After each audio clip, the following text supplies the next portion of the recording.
역대상에서 말씀을 받겠습니다. 역대상 18장 3절에서 8절. 소바왕 하닷에셀이 유브라데 강가에서 자기 권세를 펴고자 하매 다윗이 절을 쳐서 하마까지 이르고 그 병거 1,000승과 기병 7,000과 보병 2만을 빼앗고 그 병거 100승의 말만 남기고 그 외의 병거의 말은 다 발의 힘줄을 끊었더니 다메섹 아람 사람이 소바왕 하닷에셀을 도우러 온지라.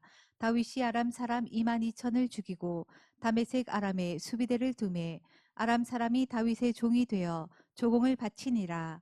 다윗이 어디로 가든지 여호와께서 이기게 하시니라. 다윗이 하닷에셀의 신복들의 가진 금방패를 빼앗아 예루살렘으로 가져오고 또 하닷에셀의 성읍 디브압과 쿤에서 심이 많은 옷을 취하였더니 솔로몬이 그것으로 놋바다와 기둥과 놋 그릇들을 만들었더라. 자, 여기 보면 다윗이 전쟁에서 하닷에셀 지난번에 얘기했죠. 그 사람과 전쟁을 해서 이겼는데 그 신복들이 금방패를 가지고 있었어요.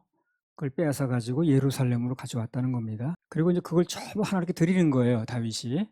그리고 또 하닷에셀 성읍 디브핫과 그 군에서 그 많은 놋도 그 당시 재산이거든요. 그릇을 다 그걸로 무기도 만들 때니까 부지런히 하나님께 이제 드렸다는 겁니다, 그게. 예. 그러면 그 드려진 모든 것들이 나중에 어떻게 쓰여지느냐 하는 거죠. 나중에 보면 그걸 가지고 그 아들 솔로몬이 전부 그 성전 만드는 데 썼습니다. 놋바다, 기둥, 놋그릇, 성전 기구 만드는 데 전부 썼어요. 그래서 중요한 건 뭐냐? 다윗이 살아생전에는 그렇게 부지런히 하나님께 드렸는데 그게 다 자식 때에 요긴하게 쓰이더라는 겁니다. 그게 이제 여기 보여주는 장면인 거예요. 우리가 하나님께 뭐 드리는 게 그게 드리는 걸로 끝나는 게 아니라 내 당대에도 물론 복을 받습니다. 심는 거니까. 심으면 나지 않겠어요? 그런데 더 중요한 건 내 자식 때에 가서 그것을 다 받더라는 겁니다. 자, 이거 비슷한 얘기가 열왕기하에 또 나옵니다. 열왕기하 11장 9절에서 12절. 백부장들이 이에 제사장 여호야다의 모든 명대로 행하여 각기 관할하는 바 안식일에 입번할 자와 출번할 자를 거느리고 제사장 여호야다에게 나오매 제사장이 여호와의 전에 있는 다윗왕의 창과 방패를 백부장들에게 주니 호위병이 각각 손에 병기를 잡고 왕을 호위하되 전 우편에서부터 전 좌편까지 당과 정 곁에 서고 여호야다가 왕자를 인도하여 내어 면류관을 씌우며 율법책을 주고 기름을 부어 왕을 삼음에 무리가 박수하며 왕의 만세를 부르니라. 그 후에 이제 아달랴라는 사람이 그 여자인데 그 왕의 씨를 다 말렸습니다. 그런 또 할머니도 없지. 손자를 다 죽인 거예요. 자기 왕 되려고. 그 여호와스라는 어린 아이를 따로 빼돌렸습니다. 제사 여호야다 부인이. 나중에 왕으로 이제 올려야 되는데 안 그러면 다윗의 왕국의 대가 끊어지는 거예요. 지금 아주 중요한 순간입니다. 여호와스를 왕으로 올려야 되는데 문제는 당시 정권을 누가 잡고 있습니까? 아달랴란 여자가 잡고 있는 거예요. 그 여자의 허락 없이는 무기 이동을 할 수가 있어요, 없어요? 없습니다. 지금도 마찬가지예요. 현재 정권 잡고 있는 사람이 있는데 그 사람의 허락 없이는 군사를 마음대로 이동하는 게 아니에요. 무기도 함부로 이동하지 못합니다. 그러면 무기가 있어야 뭘 하는데 무기를 이동시킬 수가 없는 거예요. 정말로 필요한 순간에 그 거사에 사용할 무기가 어디서 나왔는가 하는 겁니다. 열왕기하 11장 10절. 제사장이 여호와의 전에 있는 다윗왕의 창과 방패를 백부장들에게 주니. 그러니까 그 다윗 왕이 살아있을 때 생전에 그 창과 방패를 많이 갖다 모아놨어요. 드린 거죠, 하나님께. 그러니까 한마디로 여호와의 전에. 그래서 그렇게 많이 심어 놨는데 그게 결정적인 순간에 무기가 정말 필요할 때 그때 성전에서 꺼내 쓰는 거예요, 그거를요. 아달랴라는 사람은 성전에 오는 사람이 아니야. 그러니까 성전에서 뭐가 누가 잘하고 있는지 무기 얼마나 있는지 전혀 관심이 없는 거예요. 거기다 있던 무기를 꺼내서 거사를 성공시켰고 요아스가 왕이 된 겁니다. 지금 다윗의 그 후손인 그 요아스가 왕이 된 거예요. 그래서 그 왕족이 끊어지지 않게 된 거죠. 그래서 그 무기를 다윗이 넣었던 건데 그게 그렇게 쓰임 받더라고요. 나중에 기회만 있으면 하나님께 드렸던 것이 심었던 것이 결정적인 때 이렇게 다윗의 자손들을 구해내는 겁니다. 그래서 이런 걸 보면서 아 그렇구나, 심은 게 언제 어느 때에 나와 또 내 자손들을 위해서 쓰임 받게 될는지 하나님 그걸 통해서 누르고 흔들어서 갚아주실련지 이건 우리가 모르는 거예요. 믿음으로 심는 겁니다, 우리. 그래서 아주 결정적인 때, 요긴할 때 빛을 보는 때가 왔다는 거죠. 그래서 우리는 심을 때 이것이 그냥 뭐다 내놓는 게 아니고 그렇게 생각하지 말고요. 그 문자로 심는 거니까. 그 심었으면 언젠가 나겠죠, 그죠? 다윗이 그렇게 계속 심어놨더니 이렇게 결정적인 순간에 정말 무기가 필요할 때 무기를 옮길 수도 없는데 그때 이렇게 무기를 거기 뜸을 꺼내 쓰게 됐다는 거죠. 그래서 왕국이 지켜진 겁니다. 이런 걸 통해 우리가 얻을 교훈이 그거죠. 아하, 내가 드리는 이 심는 이런 것이 결정적인 순간에 내게 이렇게 복을 주고 또 내 자손들에게 복을 주는구나. 그러니까 이제 부모들은 부지런히 심어야죠. 예. 그 자식들에게 무슨 돈 얼마 물려줄 생각하지 말고요.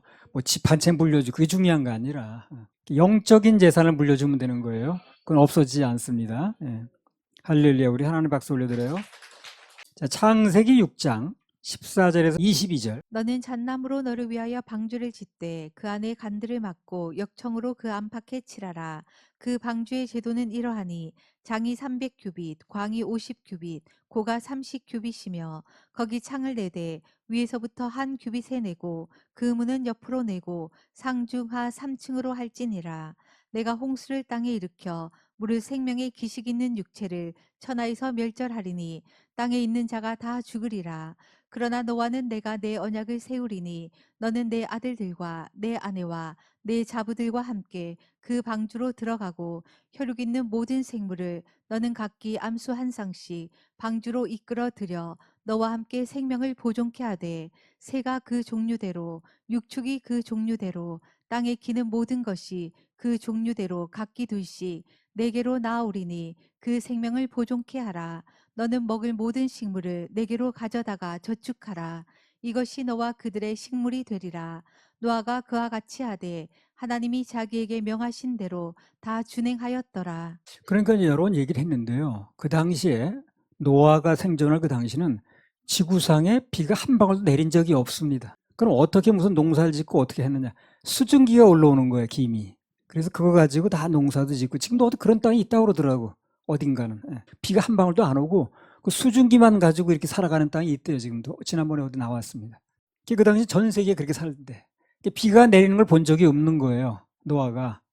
그런데 비가 내리는 걸 본 적도 없는 사람에게 그 이제 방주를 지라고 명령이 내려온 거죠. 그때 방주가 무슨 항해용도 아니고 희한한 배입니다, 그게. 그냥 서서 버티는 용이에요. 그러니까 야, 이건 무슨 항해용 배도 아니고 돛을 다는 것도 아니고 무슨 이런 배가 다 있나?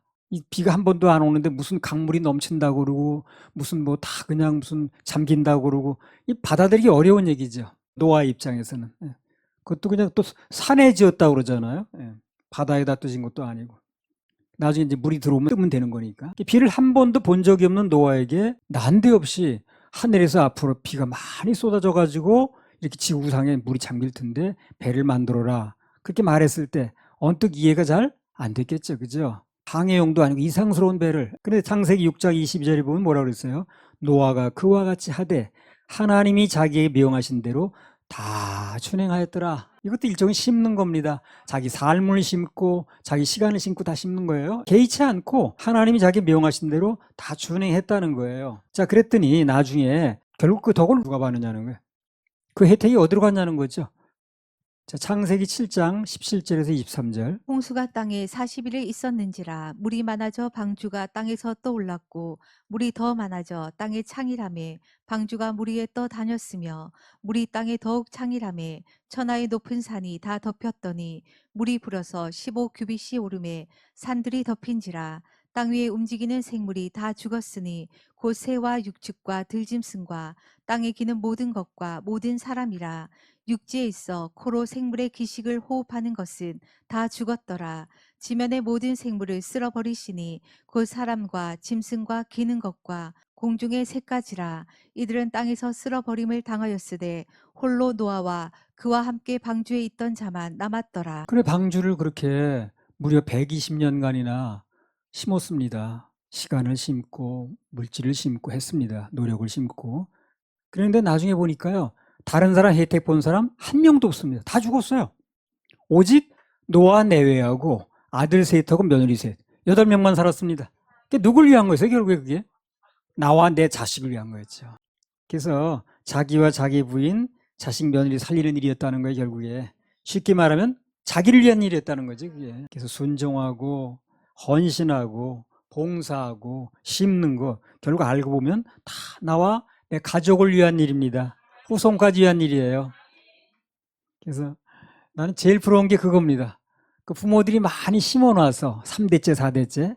그래서 그냥 그 크게 한 것도 없이 이렇게 덕을 보는 사람도 많이 있어요. 그 대형 교회 목사들이 되게 그런 사람이 많더라고. 그 대형 교회 하는 목사들은요, 당대 목회하자는 사람이 그렇게 많지 않아요.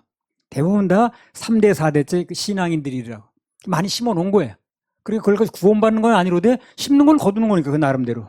그래서 그게 그렇게 부럽더라고 나는. 야, 저런 사람들은 부모를 잘 만나서 그야말로 부모들이 많이 심어서 저렇게 앉아서 그걸 보는구나. 그래서 그 부모가 심고 이렇게 한 것은요, 다 자녀에 대해서 받는 거예요. 예, 그거 악고할 필요도 없고 어디 남 위에서 남존일한다고 생각할 필요도 없습니다. 그 노아 식구 외에는 아무도 덕본 사람이 없다니까.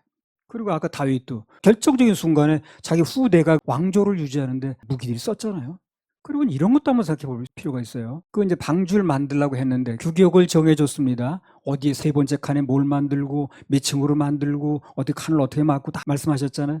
그거를 그냥 적당히 그냥 아유 뭐 이거 어디 시키는 대로 다 해. 그래가지고 적당히 했다고 칩시다.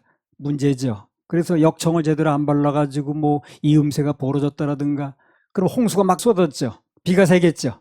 그럼 그때 어떡하는가? 그때 문 열고 나가서 그걸 어떻게 고쳐? 안 되죠. 그래서 하나님께서 내게 맡겨진 것은 나중에 다 드러날 때가 오니까 성실히 사명감을 가지고 할 필요가 있다는 겁니다. 그렇게 철저하게 해놨으니까 다 준행을 했으니까 나중에 비가 그렇게 40일을 쏟아져도 주야로 그게 안 새는 거예요. 그래 살았겠지. 그거 그때 비가 새면 어떻게 되겠어 그래. 그래서 하나님 말씀은 다 우리를 위한 겁니다. 심는 것도 우리 위한 거, 충성하는 거, 봉사하는 것도 다 요구하시는 게 다 나를 위한 거지 하나님 위한 게 아니에요. 남 위한 것도 아닙니다. 교회를 여러 와서 예배 드리는 거, 시간 내는 거, 뭔가 심는 거 남을 위한 거라고 생각하지 마세요. 다 나를 위한 거예요. 그런데 자손들을 위한 겁니다. 지금 말씀이 다 증명하잖아요. 이거. 신명기 10장 13절. 내가 오늘날 내 행복을 위하여 내게 명하는 여호와의 명령과 규례를 지킬 것이 아니냐. 그래서 하나님의 명령과 규례는 누굴 위해서? 내 행복을 위해서 주는다는 거예요. 그렇잖아요. 내가 오늘날 내 행복을 위하여 내게 명하는 여호와의 명령과 규례를 지킬 것이 아니냐. 그러니까 명령과 규례가 결국 뭐냐면 내 행복을 위해서 준다는 거예요. 그러니까 하나님의 모든 명령과 감동은 결국 내 행복을 위한 것이기 때문에 순종하면 행복하고 반대로 불순종하면 행복의 반대니까 불행한 겁니다. 불행해지는 거예요. 그러니까 하나님 말씀은 명백해요. 어정쩡한 것도 없고 분명합니다. 아주 분명히 선택 기준을 주는 거예요. 그래서 모든 것은 나와 내 가족을 위한 것이다. 남의 일이 아니다. 그게 분명히 깨달아져야 그래야 순종하는데 어려움이 없습니다. 심는데 어려움을 겪지 않아요. 그걸 잘 모르니까 그거 가지고 어려움을 겪는 거예요. 그래서 정말 그 돌이킬 수도 없는 건데 그게 부모에 대해서라도 뭘 깨달아져서 심으세요. 시간으로 심고 충성으로 심고 말로 까먹지 말고. 그러면 다 나에게도 받지만 또 내 당대로 끝나는 게 아니면 내 자식들에서 다 받는 거 아니겠어요? 역대상 18장 9절에서 11절. 하마당 도우가 다윗이 소바왕 하다데셀의 온 군대를 쳐서 파하였다 함을 듣고 그 아들 하도람을 보내어 다윗 왕에게 문안하고 축복하게 하니 이는 하다데셀이 이왕의 도우로 더불어 여러 번 전쟁이 있던 터에 다윗이 하다데셀을 쳐서 파하였음이라. 하도람이 금과 은과 노새 여러 가지 그릇을 가져온지라. 다윗 왕이 그것도 여호와께 드리되 에돔과 모압과 암몬 자손과 블레셋 사람과 아말렉 등 여러 족속에게서 취하여 온 은금과 함께하여 드리니라. 여기서 가장 핵심적인 말이 뭐냐면 그것도입니다. 그것도. 전에도 많이 드렸다는 거예요. 전에도 많이 드렸는데 또 들어오니까 그것도 또 드리더라는 거예요. 이 그것도란 말이 참 중요한 말이라 이게. 이 모든 걸 다 나타내는 말이라 이게. 전에도 많이 드렸는데 또 나중에 들어오니까 전에도 드렸는데 뭘 또 드려? 아니 그게 아니고 그것도. 전에 우리 집회 나왔던 유모라는 사람이 있었어요. 그 부인이 이제 이 무슨 목사인데 뭘 하나 드린 다음에 그 다음에 또 무슨 감동이 와서 또 선포가 되니까 또 드리려고 한 거예요. 그러니까 또 드려? 또야 그러더래. 또야 하면서 따지더라는 거야. 또야. 그럼 다윗은 또야 그러면 이거. 지난번에 드린 또야. 자 그러면 이렇게 또야를 하면 드리고 또 드리면 하나님께서 어떻게 하시냐는 거예요. 주시고 또 주십니다. 자, 역대상 18장 13절. 다윗이 에돔의 수비대를 두매 에돔 사람이 다 다윗의 종이 되니라. 다윗이 어디로 가든지 여호와께서 이기게 하셨더라. 그래요. 다윗 왕이 계속해서 드리니까 심으니까 하나님께서 방금 말씀처럼 다윗이 어디로 가든지 이기게 하시더라는 거예요. 어디로 가든지 한두 번 이기는 게 아니지. 그러니까 다 드리고 또 드리는 다윗에게 하나님께서 주시고 또 주시라는 거예요. 주시고 또 주시고. 그러니까 드리고 또 드리고 응답은 주시고 또 주시고. 이렇게 맞는 거예요 지금 일이. 그렇게 되는 거예요. 그럼 안 드리는 사람은 받을 게 없는 거지. 악순환이지. 그러니까 드리고 또 드리고 받고 또 받고 이렇게 되는 겁니다. 그 다윗이 드리고 또 그것도 또 드리니까 하나님께서 주셨는데 또 주시는 거예요. 어디 가든지. 그래서 부익부 빈익빈이라고 그래요. 받는 사람은 계속 받는 거야. 못 받는 사람은 계속 못 받아. 그래서 다윗이 하나님께 드리고 또 드렸더니 결과가 다윗이 어디로 가든지 여호와께서 이기게 하셨더라. 주시고 또 주시는 거예요. 그래서 심는 게 끝나면 거두는 것도 끝납니다. 그렇겠죠? 심는 게 끝났는데 거둘 수가 없는 거지. 심는 게 끝나면 거두는 것도 끝나는 것입니다. 그래서 또 거두려면 또 심어야지 뭘. 또 심어야 당연한 겁니다 이거. 심는 게 끝나면 거두는 것도 끝나는 거예요. 안 심었는데 뭘 놔요. 작년에 심었으니까 올해 안 심어도 돼. 그렇지 않죠. 작년에 심은 건 올해 거두는 거고 내년에 또 거두려면 올해 또 심어야 되는 거예요. 작년에 심었다고 올해는 또 안 심어요. 그렇지는 않잖아요. 그래서 그해 심은 게 거뒀으면 그 다음에 또 거두려면 또 심어야 되는 거예요. 드리고 또 드렸더니 하나님께서 큰 승리를 주시고 또 주시는 거야. 아, 이거 너무 감사하죠. 예, 할렐루야. 우리 하나님 박수 올려드려요.